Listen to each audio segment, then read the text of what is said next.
సమాజంలోని ఏ అంశం తీసుకున్నా, మన జీవితంలోని ఏ అంశం తీసుకున్నా మార్క్సిజం అనేటువంటి ఆ వెలుగులో చీకట్లో ఉన్నటువంటి వాడికి టార్చ్ లైట్ ఎలాగైతే దారి చూపిస్తుందో, ఇప్పుడు పెట్టుబడిదారి సంక్షోభం అనే చీకటిలో ఆవరించి మొత్తం ఉంది. ఆ చీకట్లో మనం కూరుకుపోయి ఉన్నాం. చీకట్లో ఎవడేం చెప్పినా అది రైటో తప్పో తెలియదు.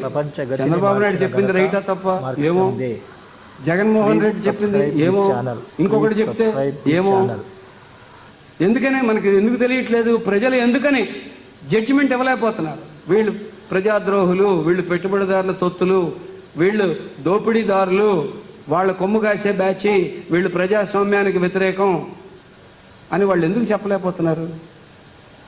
ఎందుకు చెప్పలేకపోతున్నారంటే ఎవడేం మాట్లాడుతున్నాడో తెలియదు. మొత్తం ఈ హాల్ అంతా చీకటి అయిపోయింది అనుకోండి, కరెంటు పోయి చీకటి అయిపోయింది అనుకోండి, అనుకున్నప్పుడు ఎవడేం మాట్లాడుతున్నాడో, ఎటుపోతే రైటో ఎటుపోతే తప్పో తెలియదు.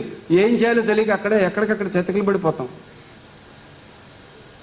అటువంటి ఒక పరిస్థితి ఈరోజు పెట్టుబడిదారీ ప్రపంచంలో నెలకొని ఉంది. దీని నుంచి బయటపడాలంటే దారేది? టార్చ్ లైట్ ఉండాలి. ఏదా torch light? Marxism torch light. నువ్వు ఆ టార్చ్ లైట్ చూపించు, ఆ వెలుగులో ప్రజలు నడవకపోతే అప్పుడు వాళ్ళని అడగాలి. మనం ప్రజలకి ఆ రకమైన ఆ సిద్ధాంత దర్శనం చేయించాలి. ప్రజలలోకి విస్తృతంగా ఈ మార్క్సిజాన్ని తీసుకెళ్ళాలి.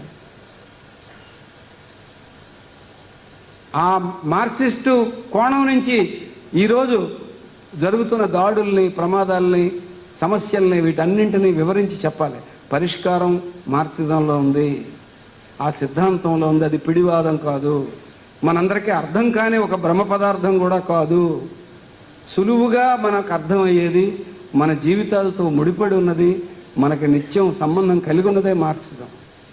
కాబట్టి అటువంటి మార్క్సిజాన్ని మనం ప్రజల్లోకి పెద్ద ఎత్తున తీసుకెళ్ళడం అనేటువంటిదే మన ముందున్నటువంటి ప్రధానమైన కర్తవ్యం.